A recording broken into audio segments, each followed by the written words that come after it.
एक बार तो यहाँ अवधि ज्ञान की बात कंप्लीट हो गई। अवधि ज्ञान किसे कहते हैं? अवधि ज्ञान के कितने भेद हैं? किसे कहते हैं अवधि ज्ञान? बोलिए।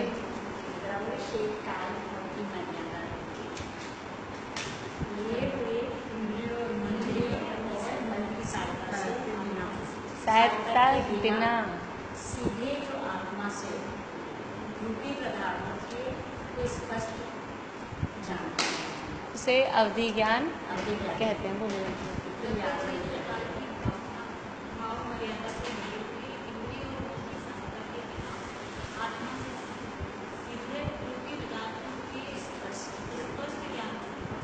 वो अवधि ज्ञान कहते हैं। बहुत बढ़िया। बोलिए, आप भी बोलिए।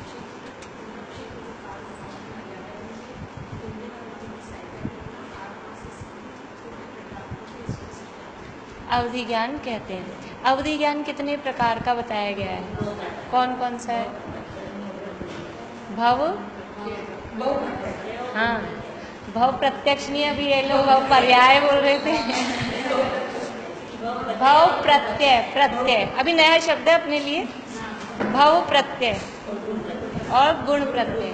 भव प्रत्यय अवधि ज्ञान किसे कहते हैं? बोलिए हंसा भाभी। भव प्रत्यय, हाँ, जो अवधि ज्ञान जन्म से ही हो। भव ही जिस अवधि ज्ञान में, प्रत्यय का अर्थ होता है कारण, तो भव ही है कारण जिसमें, या सीधे अपनी भाषा में कहें जन्म से ही जो अवधि ज्ञान होता है उसे भव प्रत्यय अवधि ज्ञान कहते हैं। ये भव प्रत्यय अवधि ज्ञान किसको होता है? देव और नारियों। भव प्रत्ययो वधिर देव नारकाणाम। भव प्रत्यय अवधि ज्ञान देवों और नारकियों को होता है। दूसरा अवधि ज्ञान कौन सा है? गुण प्रत्यय अवधि ज्ञान। गुण प्रत्यय किसे कहते हैं? हाँ, गुण से आता है। हाँ, जन्म से नहीं होता है, जो बाद में होता है। क्षयोक्षम से मतलब है, उसने समझाया था भी 2-3 परसों कि कर्म का, हाँ, कर्म का पूरा उदय नहीं है। अभी हमारे कर्म का उदय चल रहा है। अवधि ज्ञानावरण कर्म का उदय चल रहा है, तो अवधि ज्ञान प्रकट नहीं है। और क्षयोक्षम का मतलब है कि अवधि ज्ञानावरण कर्म का कुछ उदय है, कुछ अनुदय, थोड़ा बहुत खुला है, वो उसका उदय कम हुआ है। तो उदय कम हुआ है तो ज्ञान प्रकट हुआ है। जैसे कि रुमाल इस पे डल गया तो मोबाइल नहीं दिख रहा, और जैसे जैसे ये रुमाल हटता जाएगा, या ये रुमाल पतला कपड़ा जो है ना, ये भी तो मोटा है, बिल्कुल कुछ नहीं दिख रहा, ये पतला होता जाएगा तो दिखता जाता है। पतले कपड़े में से भी जैसे जाली लगी है यहाँ पे, तो अपने को बाहर एकदम थोड़ा थोड़ा उजाला दिख रहा है, और ये पूरा लकड़ी वाला बंद कर देते हैं तो बिल्कुल नहीं दिखता है। तो वो जाली लगी है, जाली से भी रुक तो रहा है, लेकिन कुछ आ भी रहा है, कुछ रुक भी रहा है। इस अवस्था को बोलते हैं क्षयोक्षम। तो अवधि ज्ञानावरण कर्म का क्षयोक्षम होने पर, वैसे भी थोड़ा आगे, अवधि ज्ञानावरण कर्म का क्षयोक्षम होता है तो अवधि ज्ञान प्रकट होता है। तो एक तो अवधि ज्ञान ऐसा है जो जन्म से ही हो, वहाँ सबको ही क्षयोक्षम है, तो उसको अलग से क्षयोक्षम को हाईलाइट करने की जरूरत ही नहीं, वह जन्म से ही सबको ही अवधि ज्ञान है। और एक जगह मनुष्य और तिर्यंचों में ऐसा है कि जन्म से ही सबको अवधि ज्ञान नहीं होता है। जन्म से ही सबको अवधि ज्ञान नहीं होता है, तो वहाँ पे अगर किसी को अवधि ज्ञान हो गया तो उस अवधि ज्ञान को कहेंगे कि ये इनके क्षयोक्षम की विशेषता प्रकट हो गई, तो उसको कहते हैं क्षयोक्षम से हुआ ये अवधि ज्ञान, तो उसको कहते हैं क्षयोक्षम निमित्तक। नाशनी कर्मों का क्षयोक्षम एक अलग वर्ड है, उसको बोलेंगे कर्मों का क्षयोक्षम। एक तो होता है कर्म का उपशम, कि कर्म पूरी तरह से दब गया। वो गिलास वाला उदाहरण देखा था हमने, उसमें पानी में गंदगी थी, वो फिटकरी डाली तो गंदगी पूरी नीचे बैठ गई, वो कहलाता है उपशम। एक होता है कर्म का क्षय, कि वो गंदगी नीचे बैठ गई, फिर आपने पानी दूसरे गिलास में छान लिया तो वो गंदगी बिल्कुल निकल ही गई, पानी में अब गंदगी है ही नहीं, तो वो कहलाएगा गंदगी का क्षय, कर्म का क्षय। और तीसरी स्थिति ये होती है कि वो गंदगी कुछ तो नीचे बैठी है, थोड़ा सा हिला है तो कुछ कचरा ऊपर आ गया, 1-2 तिनके वगैरह हल्का फुल्का सा, उस स्थिति को बोलते हैं क्षयोक्षम, कि गंदगी बैठी भी है, मतलब दबी भी है, पूरी प्रकट भी नहीं है, और कुछ प्रकट है, कुछ प्रकट है, कुछ अप्रकट है, उस स्थिति का नाम है क्षयोक्षम। तो ये अवधि ज्ञानावरण कर्म का क्षयोक्षम होने पर अवधि ज्ञान प्रकट होता है। कोई भी कर्म का, ज्ञान के संबंध में ज्ञानावरण कर्म का क्षयोक्षम, ज्ञान, दर्शन और वीर्य, इनका क्षयोक्षम होने पर ही ये प्रकट होते हैं। अगर इनका पूरी तरह से उदय हो जाए, ज्ञानावरण, दर्शनावरण और अंतराय कर्म का पूरी तरह से उदय आ जाए तो प्रकट ही नहीं होंगे। फिर तो जीव क्या हो जाएगा, जड़ हो जाएगा कि ज्ञान पे पूरा का पूरा आवरण आ गया। तो ऐसा कभी भी कोई भी जीव नहीं होता जिसका ज्ञान बिल्कुल खत्म हो जाए। ज्ञान पूरा विकसित होके केवल ज्ञान हो जाए, ऐसे जीव तो हैं। कौन है ऐसे जीव? सिद्ध भगवान, अनंत भगवान। लेकिन ऐसा कोई जीव बताओ जिसको ज्ञान, जीव तो है लेकिन जरा सा भी ज्ञान नहीं। जीव तो है लेकिन जरा सा भी हाँ, ऐसा जीव बताइए। ऐसा वो जीव ही नहीं होगा, क्योंकि जीव का लक्षण ही ज्ञान है। तो भले ही उसको कहेंगे अक्षर के अनंत में भाग ज्ञान भी रहे, निगोदिया में, जो एक इंद्रिय निगोदिया है ना, जो एक श्वास में 18 बार जन्म मरण करते हैं, अपर्याप्तक जीव हैं, वो भी होंगे। तो भी उनमें कुछ ना कुछ ज्ञान, बहुत अल्प ज्ञान हो लेकिन उनमें वो ज्ञान होगा। ज्ञान है तभी उनको जीव कहा जा रहा है। यदि ज्ञान जरा सा भी नहीं रहे, पूरा का पूरा ज्ञान खत्म हो जाए तो वो जीव ही नहीं रहे। तो ऐसा कभी भी नहीं होता। हमको भी अभी है ना मति ज्ञान, श्रुत ज्ञान, हमको है कि नहीं है? ये तो पढ़ लिया ना हमने अभी। हमको कौन से ज्ञान है अभी पता रहना चाहिए। हमें कौन से ज्ञान है बोलिए? मति ज्ञान और श्रुत ज्ञान। तो वो क्या, कैसे हैं वो ज्ञान, किस रूप में प्रकट हुए हैं? अभी कर्म की अपेक्षा से देखें तो मति ज्ञानावरण और शुद्ध ज्ञानावरण कर्म का क्षयोपशम है। पूरा का पूरा मति ज्ञान और शुद्ध ज्ञान का, ज्ञानावरण का अभाव भी नहीं हुआ है। पूरा का पूरा मति ज्ञानावरण और शुद्ध ज्ञानावरण का अभाव नहीं हुआ है। कुछ अभाव है, कुछ प्रकट है। पूरा का पूरा अभाव नहीं हुआ। इसका कोई उस दिन उदाहरण दिए थे मैंने, कुछ याद है किसी को? कि अभी हमको मति ज्ञानावरण कर्म का क्षयोपशम है। पूरा मति ज्ञान प्रकट भी नहीं है और पूरा ढका हुआ भी नहीं है। तो कुछ चीजों का तो हम बता देते ना, हाँ। ये ऐसा होगा। उदाहरण दिए थे ना उस दिन हमको, जैसे हिंदी इंग्लिश आती है, हिंदी इंग्लिश संबंधी मति ज्ञानावरण कर्म का उघाड़ है, मतलब उस कर्म का उदय नहीं है। लेकिन हमको कन्नड़ नहीं आती, तमिल नहीं आती, और पता नहीं जर्मनी नहीं आती, फ्रेंच नहीं आती, जर्मन जो भी है भाषाएं वो हमको नहीं आती है। तो उन संबंधी भाषाओं का हमारे उदय है। किसी का भाषा किसी का मतलब किसी संबंध में हमको डॉक्टरी का ज्ञान है क्या? डॉक्टरी का ज्ञान नहीं है हमको। तो डॉक्टरी के ज्ञान संबंधी मति ज्ञानावरण कर्म का उदय है, लेकिन हमको खाना बनाना आता है। तो खाना बनाना संबंधी मति ज्ञानावरण कर्म का हमारे क्षयोपशम है। क्षयोपशम है, उसका उघाड़ है। तो हमको पूरा का पूरा मति ज्ञान का ज्ञानावरण कर्म का उदय भी नहीं है और पूरा का पूरा मति ज्ञानावरण कर्म का अभाव भी नहीं है। ऐसी स्थिति को बोलते हैं क्षयोपशम। कुछ है और कुछ नहीं है। तो ऐसे ही अवधि ज्ञान भी कब प्रकट होता है? जब अवधि ज्ञानावरण कर्म का क्षयोपशम होता है, कि उसके कर्म के कुछ परमाणु प्रकट हैं, कुछ वो कर्म मतलब कुछ हमारे गुण को ढक रहा है और कुछ खुला रख रहा है। इसके लिए अब ये उदाहरण अवधि ज्ञानावरण का हमारे उदय है, अभी पूरा उदय है।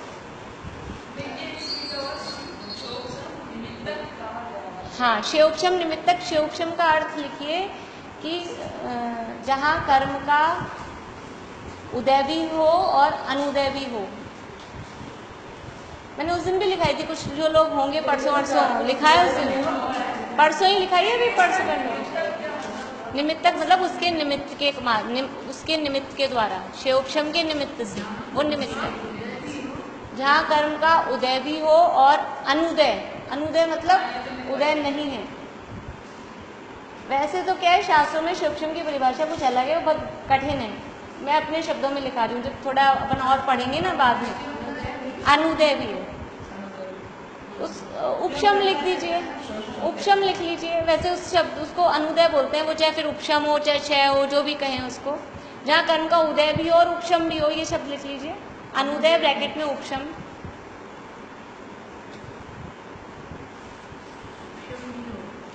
उसे क्षयोपशम रूप अवस्था या क्षयोपशम कहते हैं, इतना ही लिख लीजिए, उसे क्षयोपशम कहते हैं।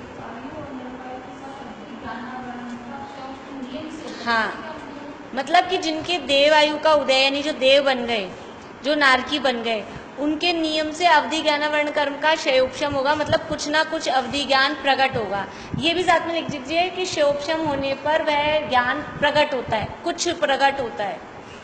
क्षयोपशम होने पर वह ज्ञान कुछ प्रकट होता है।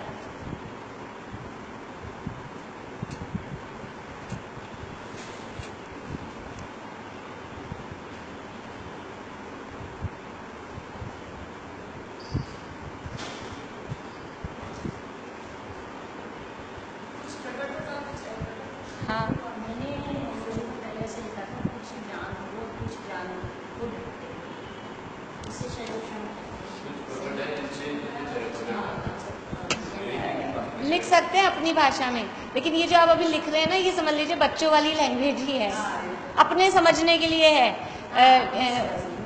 बुकिश या शास्त्रीय परिभाषा भी नहीं है, ऐसे शब्द भी नहीं मिलेंगे। ये केवल अभी फर्स्ट स्टेज पे भी आप लोग पहली बार सुन रहे हैं ना, अभी घबराइए मत, ये शब्द बाद में जब अपन गहराई में पढ़ेंगे बहुत बार आएगा, तब आपको अपने आप इसका भाव भाषण हो जाएगा। अभी मैं मतलब कोशिश कर रही हूँ, लेकिन उतना नहीं समझ में आ रहा आप लोगों को। लेकिन समझ में ऐसे किसी को ऐसे आ गया, किसी को नहीं भी आया, लेकिन वो जो भाव भाषण होगा ना, तुम कहते किसे हैं, वो थोड़ा सा और पढ़ते जाएंगे ना, अपन आगे बढ़ते जाएंगे, अपने आप वो आपको वो शयोपशम आपका खुल जाएगा। अभी समझ लीजिए शयोपशम को समझने में आवरण आ रहा है फिर वो धीरे धीरे वो उसका आवरण कम हो जाएगा, तो वो समझ में आ जाएगा और अच्छे से आ जाएगा। इतना समझ लीजिए कि अवधि ज्ञान या कोई सा भी ज्ञान है, वो कब प्रकट होगा, जब उसका शयोपशम होगा, तब वो हमको प्रकट होगा।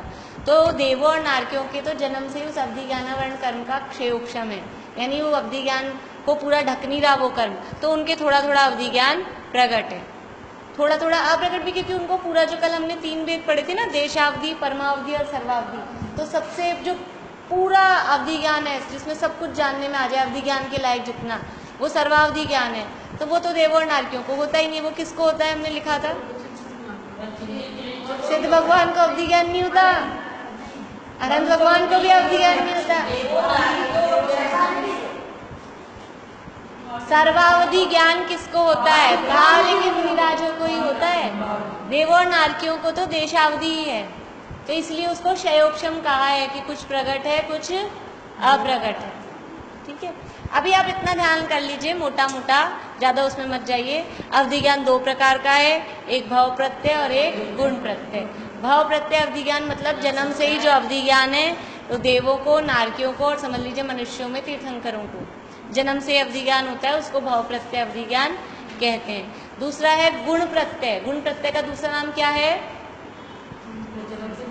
गुण प्रत्यय का दूसरा नाम क्या है, दूसरा नाम पूछ रही हूँ बुआ, क्षयोपशम निमित्तक।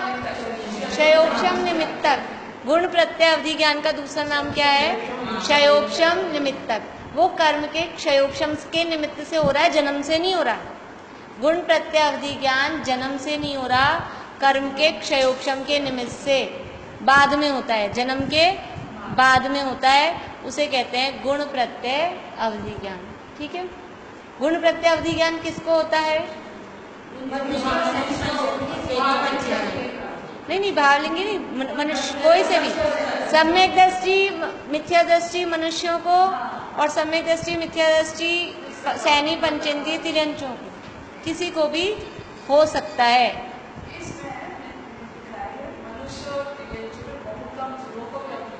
हाँ, बहुत कम जीवों को होता है अवधि ज्ञान। देवों और नारकियों में तो जो देव है जो नारकी सब अवधि ज्ञान वाले ही हैं। मनुष्य और तिर्यंचों में अवधि ज्ञान बहुत कम पाया जाता है। अब बताओ, अभी तो ऐसे ही कम होगा, पंचम काल चल रहा है, मतलब पंचम काल में भी होता है अवधि ज्ञान, लेकिन और कम। चतुर्थ काल जब चल रहा था तब भी ऐसे नहीं कि चलते फिरते हर किसी को अवधि ज्ञान गृहस्थों में, मनुष्यों में, तिरंचों में दिखने में आ जाए। मतलब अभी भी हो सकता है, शास्त्रों में कहा है, लेकिन अब किसको है किसको नहीं है ये अपन कैसे मतलब कह सकते हैं। वो तो जिसको होगा वो उस तरह का वो बताए करे।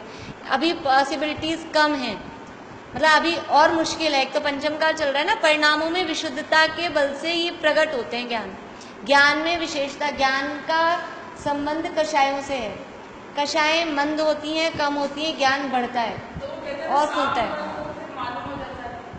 तो वो जब यूज लेंगे तब मालूम होता है, ऐसे थोड़ा ना मालूम होगा। अभी किसी को अवधि ज्ञान है या मेरे को अवधि ज्ञान है, मैं बैठी हूँ, मैं कुछ आपको चमत्कार दिखाऊं अपने ज्ञान से बता के, तब आपको समझ में आए। नहीं तो किसको क्या पता लगता है कि इनको अवधि ज्ञान है, ऐसे पता नहीं चलता ना। तो ये तो मतलब जब कषाएं कम होती है ना, कषाएं कम कब होती है, परिणाम विशुद्ध होते हैं। परिणाम विशुद्ध होते हैं तो कषाएं कम होती हैं। कषाएं कम होती है तो ज्ञान बढ़ता है। तो जैसे कोई विशेष कषायों में मंदता आई तो अवधि ज्ञानावरण कर्म का क्षयोपशम हो जाए किसी मनुष्य, किसी तिर्यंच को। तो ऐसी पॉसिबिलिटीज अभी कम है पंचम काल में, मनाही नहीं है, होता है, हो सकता है। पंचम काल के अंत तक भी अवधि ज्ञानी मुनिराज पाए जाएंगे। जब पंचम काल का अंत होगा ना, छठा काल लगने वाला होगा, तो वो मुनिराज अवधि ज्ञान से ही जानेंगे कि अब ये पंचम काल खत्म होने वाला है और हमारी आयु 3 दिन की बाकी बची है। तो वो समाधि मरण करके मुनि, आरिका, श्रावक, शाविका 4, मतलब जब उनकी 3 दिन की आयु बचेगी तब वो अवधि ज्ञान उनको यूज लेने का, मतलब वो प्रसंग ऐसा बनेगा। एक कल की राजा होता है, बहुत दुष्ट राजा, तो वो कहेगा मेरे राज्य में हर व्यक्ति के टैक्स लगाओ। तो मतलब कोई भी ऐसा नहीं होना चाहिए जो टैक्स नहीं चुकाए। तो किसी मंत्री ने कह दिया एक व्यक्ति जो आपके राज्य में टैक्स नहीं चुकाते हैं। बोले कौन है? वो दिगंबर मुनिराज। तो बोले उनसे भी टैक्स लो। तो वो बोले वो क्या देंगे, उनके पास कुछ है ही नहीं। तो बोले कुछ तो होगा उनके पास। कि बोले नहीं, तो खाना तो खाते होंगे कि हाँ खाना तो खाते हैं। तो वो जो खाना खाएंगे ना, उसमें से पहला घास टैक्स के रूप में लो। तो मुनिराज आए, मुनिराज को तो पता नहीं थी ये बात, आहार नगर में आए आहार के लिए और आहार लेने लगे, वहाँ सिपाही आ गए कि लाओ पहला घास दो टैक्स के लिए। तो मुनिराज के तो अंतराय हो जाएगी, ऐसा कोई बोल रहे थे, उनके अंतराय हो गया। वो वहाँ छोड़ के और फिर अवधि ज्ञान लगाया उन्होंने। अवधि ज्ञानी होते हैं वो मुनिराज, लगाया वर्ड बोल रही हूँ, लगाएंगे पंचम काल के अंत में। तो वो अवधि ज्ञान से जान लेते हैं कि अब हमारी आयु भी 3 दिन की बाकी है, ये कल की राजा हुआ है और ये पंचम काल खत्म होने वाला है। तो वो श्रावक शाविकाओं को भी कहते हैं। तो वो सब समाधि मरण करके वो वहीं उसी दिन से आहार जल का त्याग कर देते हैं, समाधि मरण करके फिर 4 स्वर्ग में जाते हैं, जाएंगे, मतलब ऐसा मतलब आता है। तो पंचम काल के अंत तक भी अवधि ज्ञान पाया जाएगा, मनाही नहीं है, लेकिन बहुत मुश्किल है, बहुत कम लोगों को होगा, ये बात यहाँ कह रही है। वो तो जाति स्मरण होता है, वो मति शुद्ध ज्ञान का भेद है। जाति स्मरण और अवधि ज्ञान में बहुत फर्क है। जाति स्मरण है वो मति शुद्ध ज्ञान, मति ज्ञान का रूप है। उसका नाम क्या है? जाति स्मरण। स्मरण मतलब हमने एक शब्द पढ़ा था, स्मृति।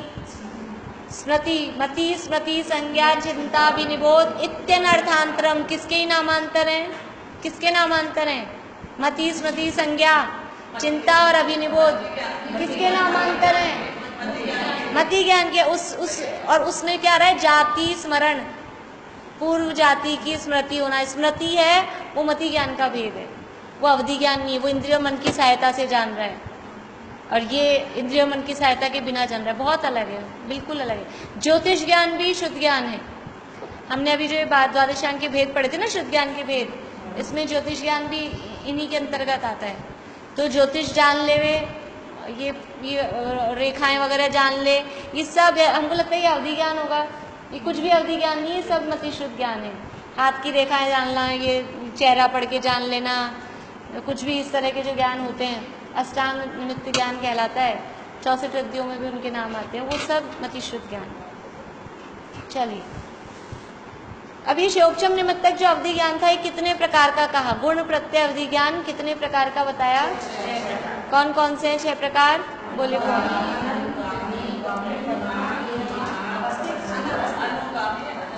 बिना देखे कौन बोलेगा? बोलिए। बढ़िया, बोलिए। अनुगामी, अननुगामी, वर्तमान, विद्यमान, अवस्थित, अनावस्थित। बढ़िया, बोलिए। अनुगामी, अननुगामी, वर्तमान, विद्यमान, अवस्थित, अनवस्थित। अनवस्थित, ठीक है। अनुगामी मतलब जो जहाँ हम जाए वहाँ साथ जाए, इस भाव में भी साथ जाए, अगले भाव में भी साथ जाए, वो कहलाएगा अनुगामी। बोलते हैं ना हम तो इनके अनुगामी हैं, इनके साथ रहते हैं, इस तरह से, वो अनुगामी। अननुगामी मतलब जो साथ नहीं जाएगा, वो जिस एरिया में जितनी जगह हुआ है या इसी भाव तक ही है वहीं तक साथ रहेगा। वर्धमान, हाँ, शुक्ल पक्ष के चंद्रमा की तरह बढ़ता रहे, यानी जितना प्रकट हुआ उससे बढ़ता ही रहे, जितना ज्ञान प्रकट हुआ उससे उसकी द्रव्य क्षेत्र काल भाव की मर्यादा बढ़ती जाए। हीयमान, जो मर्यादा उसकी घटती जाए। इसके बाद में अवस्थित, अवस्थित मतलब जैसा प्रकट हुआ वैसा का वैसा रहे, ना कम हो ना ज्यादा हो। और अनवस्थित, हाँ, जो घटता बढ़ता रहता है, कभी कम हो जाता है, कभी ज्यादा हो जाता है।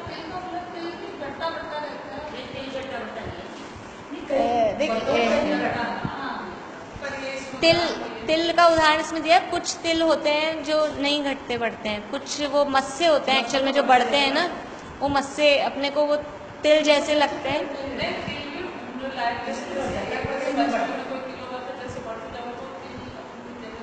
अब वो स्किन फैलती है तो उस हिसाब से थोड़ा बढ़ता होगा, बाकी तिल ज़्यादातर नहीं बढ़ता है। जो बढ़ता है ना वो मस्सा होता है, और लहसुन होता है, या वो और क्या होता है वो बढ़ता है। चलिए अब थोड़ा सा मन पर ज्ञान स्टार्ट कर दें। अवधि ज्ञान तो हो गया सबको अच्छी तरह। परमावधि और सर्वावधि दोनों ही भावलिंगी मुनिराजों के, बस उनमें विषय का फर्क है। परमावधि में थोड़ा सा विषय कम है, और सर्वावधि ज्ञान एक परमाणु तक को भी जान लेता है। परमाणु, ये जो परमावधि और सर्वावधि ज्ञान है ना, इनमें कारण वर्णाएं, हमारे कौन से कर्म अभी बंध रहे हैं, कौन से छूट रहे हैं, वो अगर ऐसे अवधि ज्ञानी मुनिराज यहाँ बैठे हों वो उनको दिखाई दे जाएंगे। अगर अभी हमारे मान लो कोई जी सम्यक दर्शन लेने अभी बैठा हुआ है ध्यान की अवस्था में, और उसको सम्यक दर्शन प्रकट होने वाला है, और उसके मोहनीय कर्म के 3 टुकड़े हो रहे हैं। अभी तो आप मतलब पढ़ेंगे आगे, वो मोहनीय कर्म एक होता है, उसके 3 टुकड़े होते हैं सम्यक दर्शन होने के प्रोसेस में, वो उनको सब दिख सकता है। वो चाहें मतलब वो अवधि ज्ञान लगाएं तो वो परमावधि और सर्वावधि ज्ञान में वो कारमान वर्गणाएं भी दिखती हैं। केवल ज्ञान में तो दिखती ही दिखती हैं। क्यों दिखती हैं वो कारमान वर्गणाएं अवधि ज्ञान में? कारण बता सकते हैं क्यों दिखती हैं? कारमान वर्गणाएं क्यों दिख पाती हैं? ये इन 4 पॉइंट्स में से बताइए, इन 4 पॉइंट्स में से। रूपी पदार्थ कारमान वर्गना पौद्गलिक है, पौद्गलिक है ना, कारमान वर्गना रूपी है तो दिख जाती है। आत्मा नहीं दिखता, अवधि ज्ञान में आत्मा नहीं दिखता, कारमान वर्गनाएं दिख जाती हैं क्योंकि वो रूपी है, पौद्गलिक है। इससे भी सिद्ध होता है कि कर्म रूपी हैं, मूर्तिक है, पौद्गलिक है। तो ये अवधि ज्ञान का ये उसमें विषय में फर्क है बस, बाकी होता मुनिराजों को। अब मन है परे ज्ञान, मन है परे ज्ञान किसे कहते हैं? यही डेफिनेशन है, इसमें थोड़ा सा ऐड करना है, बता सकते हैं, बुआ बोल सकते हैं। मन है परे ज्ञान किसे कहते हैं? हाँ,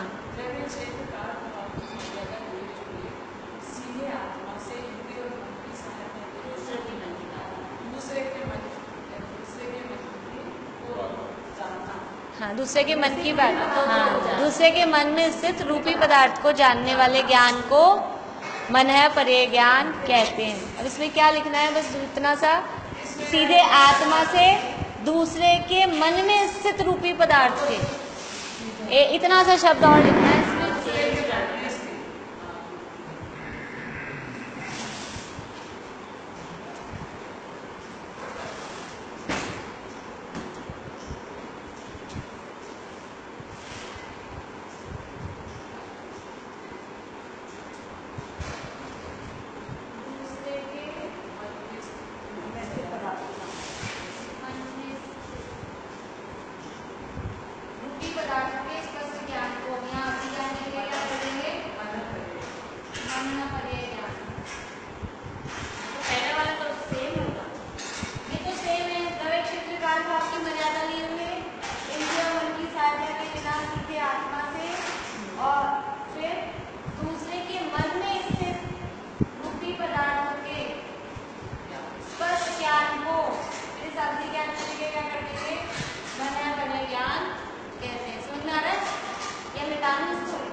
क्या लिखा रानी आंटी, बोल के बताना, गड़बड़ तो नहीं लिखना।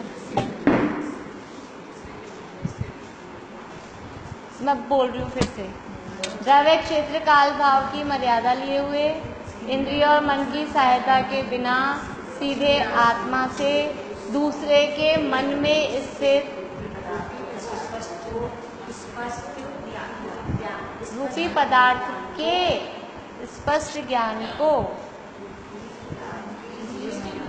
स्थित रूपी पदार्थ के स्पष्ट ज्ञान को हाँ हाँ वो शॉर्ट में अपन ये बोलते हैं, शॉर्ट में यही बोलते हैं, लेकिन पूरी बात पूरी परिभाषा ही मन परे ज्ञान कहते हैं।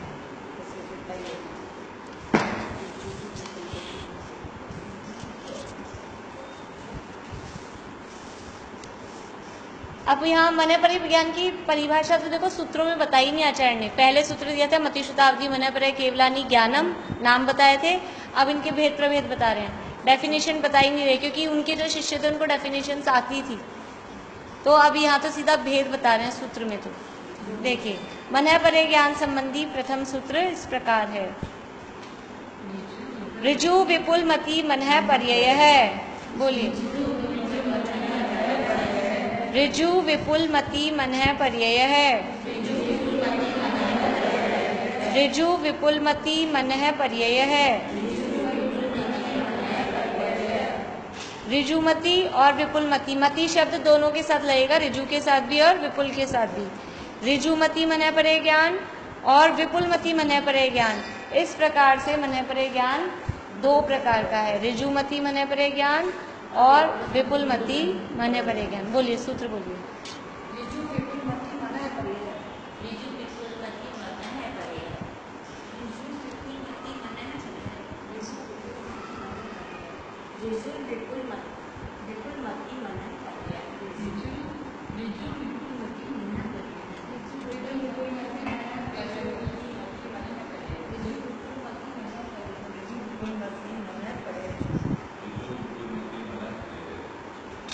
देखिए दो प्रकार का मन परे ज्ञान बताया। अब पहला है ऋजुमति। ऋजुमति, ऋजु का अर्थ होता है सरल। ऋजुता शब्द और कहीं सुना आपने? 10 लक्षण में नहीं सुना? ऋजु सरलता, किसका अपोजिट है? मायाचारी। माया आर्जव, आर्जव का पर्यायवाची है और मायाचारी का उल्टा है ऋजु, सरल। मार्दव अभी चल रहे हैं ना 10 लक्षण, पता है ना आप लोग? 10 लक्षण चल रहे हैं ना अभी। तो आज तो समझ लो पंचमी है, लेकिन दूसरा दिन हो गया, कल से चालू हो गए थे। तो ऋजु का अर्थ होता है सरल। वक्र, वक्र का अपोजिट है ऋजु। वक्र मतलब टेढ़ा मेढ़ा, कुटिल, और ऋजु मतलब होता है सरल।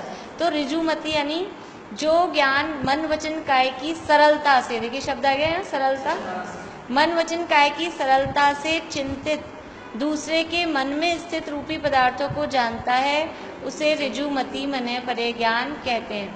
मतलब कि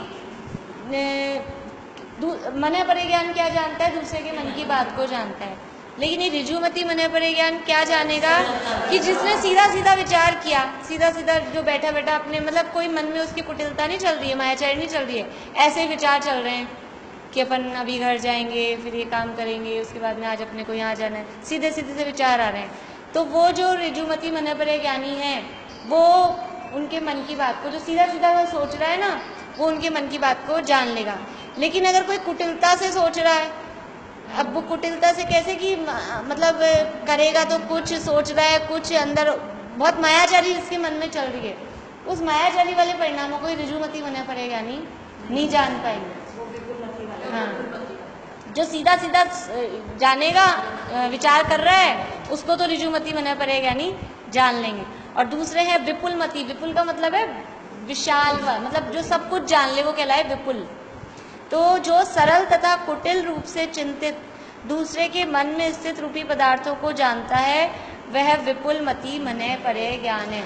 जो सरल, जो कुटिल को जान लेगा वो सरल को तो जान ही लेगा। तो कोई सीधा सीधा सा विचार कर रहा है मन में, उसको भी जान लेगा, और कोई कुटिलता वाला विचार कर रहा है उसको भी जान ले। वो फर्क हुआ ना। तो कुटिल को भी जान रहा है ना, वो कुटिल को नहीं जान रहा। जो ऋजुमति मन परे ज्ञान है वो कुटिल विचारों को नहीं जान रहा, और विपुलमति है वो कुटिल को भी जान रहा है, सरल को तो जान ही रहा है। अब जो कुटिल को जान लेगा वो सरल को नहीं जान पाएगा क्या? वो सरल को तो जान ही पाएगा। भाई जो चांदपोल की ट्रैफिक में गाड़ी चला ले तो जो वो वहां चला लेगा तो यहाँ तो चला ही लेगा। अब कोई ऐसा तो कह सकता है मैं बापू नगर में चला सकती हूँ, भाई चांदपोल में नहीं चला सकती, ये तो हो गया ऋजुमति, भाई सीधे सीधे जगह चल। लेकिन अब जो कहे मैं चांदपोल में चला सकता हूँ लेकिन बापू नगर में नहीं चला सकता, ऐसा तो हंसी आएगी अपने को। जो वहां चला सकता है वो यहाँ तो चला ही सकता है। ऐसा आप कुछ पूछ रहे थे? चिंतित मतलब विचार, मन में विचार, मन में चिंतन चलता है ना। मन देखो, मन में ये तो वो भेद उसके थे प्रकीर्णकों के। अब आप किसी के में से देख लेना, नहीं तो कोई बात नहीं, नहीं भी लिखोगे तो। ये उस समय वो लिखवाए थे, द्वादशांग के भेद चल रहे थे ना, उसमें नाम लिखा है। वो आपको दिया था ना पेपर, उसमें थे। तो ये दो प्रकार के मनःपरे ज्ञान हो गए। देखो, मनःपरे ज्ञान दूसरे के मन की बातों को, अपन ने लिखा है मन में स्थित रूपी पदार्थ। ये मन में जो विचार चल रहे हैं ना, ये विचार भी पौद्गलिक है, रूपी हैं। हमको तो लग रहा है विचार है, विचार कोई ऐसे चीज होती है क्या रूपी, लेकिन वो मन है, क्योंकि मन है वो रूपी है, इंद्रियां रूपी है, मन भी रूपी है, पौद्गलिक है। तो उसके जो विचार हो रहे हैं वो भी रूपी हैं। अब दूसरे के मन के विचारों को जानने वाला मनःपरे ज्ञान है। दूसरे के मन में सीधी सीधी बातें आ रही है, सीधी से अपन भी बोलते हैं घर में, भाई तुम सीधे सीधे मन से कुछ कहो वो तुमको समझ में आता है, तुम मायाचारी से कुछ कहो वो हमारे को समझ में नहीं आता, तुम क्या बोल रहे हो, क्या कर रहे हो, ऐसे अपन भी कहते हैं ना आपस में एक दूसरे। हाँ, तो कोई अगर बोले कुछ, कहे कुछ, टोंट में बोले, और कोई सीधा सीधा व्यक्ति होता है, उसको टोंट की भाषा समझ में ही नहीं आती।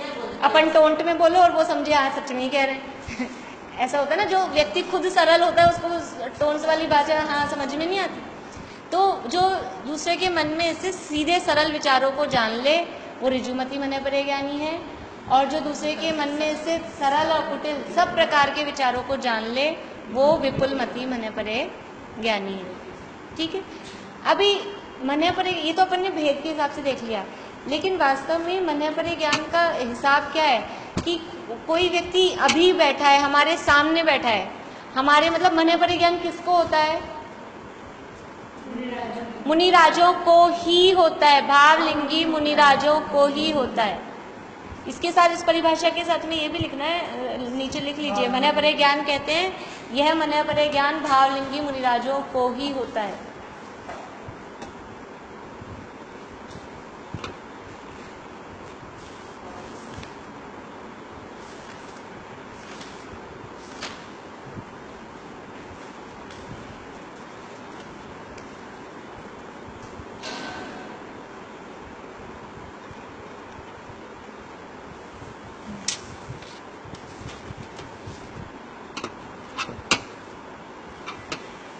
मनःपरे ज्ञान में क्या है, मतलब कि कोई मुनिराज बैठे हैं, अब मुनिराज के सामने कोई व्यक्ति बैठा है, अब ये व्यक्ति अभी क्या सोच रहा है ये जान लेंगे, इसने पूर्व में क्या सोचा था ये भी जान सकते हैं, ये भविष्य में क्या सोचेगा ये भी जान सकते हैं, और अकेला सामने बैठा हुआ ही नहीं।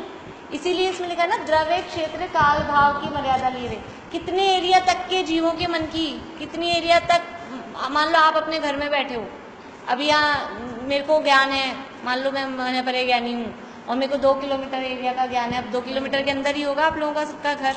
अब घर में आप बैठे हो तो मैं यहाँ बैठे बैठे सोच लूँ वो क्या सोच रही हैं अभी, उन्होंने कल क्या सोचा था और वो कल क्या सोचेंगी, तो वो जो आगे पीछे भूत भविष्य का भी उनको रहता है, एक साल पहले का, एक दिन पहले का, जितना आगे का उतना ही पीछे का, ऐसा बराबर उसमें मर्यादा होती है। तो वो सब इतना कुछ जान सकते हैं। तो इसमें इनकी जो मर्यादाएं हैं, ऋजुमति मनःपरे यानी 7-8 भवों तक का जान सकते हैं, और विपुलमति मनःपरे यानी असंख्यात भवों आगे पीछे का जान सकते हैं, असंख्यात। भावलिंगी मुनियों को ही होगा रे, हाँ ये तो पावरफुल तो है ही। अभी इसमें अंतर बता रहे हैं, अगला जो सूत्र आ रहा है ना इन दोनों में अंतर बता रहे हैं कि इनमें अपने को समझ में, देखो पकड़ में आ गया ना, खुद को विषय क्लियर होता है तो पावर समझ में आ गई। उसमें वही बता रहे विशुद्धि की अपेक्षा फर्क है उसमें। तो ये दोनों में फर्क है। देखिए ये एक पैराग्राफ और पढ़ लेते हैं, फिर बाकी की बात बाद में करेंगे। यहाँ एक प्रश्न संभव है, जनरली काम में नहीं लेते हैं, पर कभी कभी प्रसंग बन जाए तो ले लेते हैं। वो मने परे रिद्धि होती है, उनको ये ज्ञान प्रकट होता है। जैसे कई पुराणों में आपने अपने यशोधर चरित्र में आता है।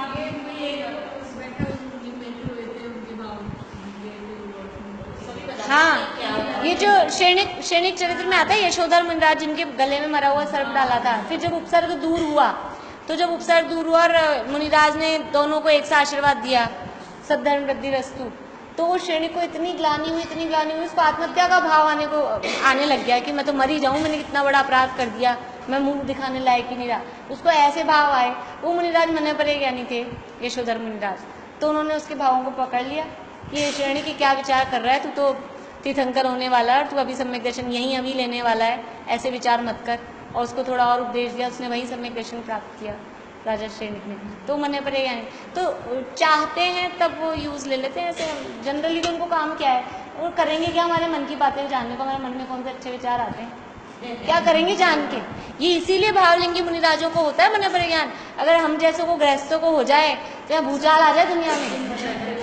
हाँ, ये नरक से कम स्थिति नहीं रहे यहाँ पे, क्योंकि हमारे मनों में चलता क्या है, एक दूसरे के प्रति कोई अच्छी बातें नहीं चलती है, सब एक दूसरे के प्रति ऐसी विचार चलते हैं। मेरे भूचाल आ जाए, हड़कंप मच जाए दुनिया में। अगर मने परे ज्ञानी ऐसे रागियों को हो जाए तो वो वहाँ वीतरागता इतनी हो जाती है ना मुनिराजों को, असंख्यात भवों का, असंख्यात। ये अपने इसमें लिख रहा है। अभी क्या इतना टाइम नहीं रहता, आप लोग चाहो तो अभी ये ले जाओ एक किताब यहाँ से घर, और फिर घर ले जाके या यहीं 2 मिनट लगे तो खोल के पढ़ लो, जो अपन ने सूत्र पढ़ा है ना, तो आपको समझ में आ जाएगा। या तो यहाँ ऊपर ला के रख लें किताबें, और वो समय इतना ही रहता है, 1 घंटे। हाँ, कल आ जाएंगे सब, रख लें कल। अभी ये अभी अपन ने जो की थी ना विधान की, वो उस दिन कह रहे थे ना अभी इससे पढ़ा करें, तो वो अब आप पढ़ोगे ना खोल के 4-6 लाइनें सूत्र की, तो समझ में आ जाएगी आप। यहाँ एक प्रश्न संभव है कि मन में स्थित रूपी पदार्थ से क्या आशय है, क्योंकि मन में तो विचार आते हैं, विकल्प उठते हैं, क्या वे विचार या विकल्प रूपी हैं? ये बात अभी अपन ने की थी कि हाँ, वे विचार और विकल्प रूपी, मन के विचार और रूपी मतलब पौद्गलिक हैं। स्पर्श रसगंध, भले ऐसे स्पर्श रसगंधवर्ण नहीं दिख रहे, हाँ ऐसे स्पर्श रसगंधवर्ण नहीं दिख रहे, लेकिन वो रूपी हैं, क्योंकि पुद्गल के लक्ष्य से हो रहे हैं। जो पुद्गल के लक्ष्य से हो रहे हैं वो पौद्गलिक हैं। यह बात तो इसी से सहज सिद्ध हो रही है कि मने परे ज्ञान का विषय रूपी पदार्थ है, और वह मात्र दूसरे के मन में स्थित पदार्थ को जानता है। यह तो जग प्रसिद्ध बात है कि मन में तो विकल्प ही उठते हैं, विचार ही आते हैं, अतः यह सिद्ध ही है कि वे विचार और विकल्प रूपी पदार्थ ही हैं। इस प्रकार ये मने परे ज्ञान के भेद, ऋजुमति मने परे ज्ञान और विपुलमति मने परे ज्ञान। अब कल इनमें अंतर, ऋजुमति और विपुलमति में भी अंतर, और अवधि ज्ञान और मने परे ज्ञान में भी अंतर। विचार रूपी होते हैं, मान नहीं रहे, क्योंकि एक तो ये इससे सिद्ध हो रहा है कि मने परे ज्ञान की पकड़ में आ रहे हैं, और मने परे ज्ञान का विषय रूपी है। अभी आगे और अभी ये 2 सूत्रों के बाद में ज्ञानों के विषय आने वाले हैं। तो अवधि ज्ञान का विषय है रूपी पदार्थ, और अवधि ज्ञान के विषय से तदनंत भागे मने परे, उससे अनंतवें भाग मने परे ज्ञान का विषय है। अवधि ज्ञान ने जिसको जाना उसी में और गहराई में जान रहा है। तो अवधि ज्ञान किसको जान रहा है? अवधि ज्ञान रूपी पदार्थ को जान रहा है, तो उसकी गहराई में भी रूपी जानने में आएगा, क्या रूपी जानने में आएगा? रूपी आएगा ना। तो इससे भी सिद्ध होता है कि क्योंकि मने परे ज्ञान रूपी पदार्थ को जानता है और मन के विकल्प को जानता है, और इसलिए मन के विकल्प रूपी हैं। और दूसरी तरह से देखें तो वो मन के जो विचार चल रहे हैं, मन खुद रूपी है, मन खुद पौद्गलिक है, इंद्रियां हैं ये रूपी हैं, पौद्गलिक हैं, और वो जो विचार हो रहे हैं वो किसके लक्ष्य से हो रहे हैं? वो भी सभी पुद्गलों के लक्ष्य से ही हो रहे हैं, इसलिए भी वो विचार रूपी पौद्गलिक कहे जाते हैं। हाँ, उसी को जड़ कहते हैं, जड़ रूपी पुद्गल एक ही बात है।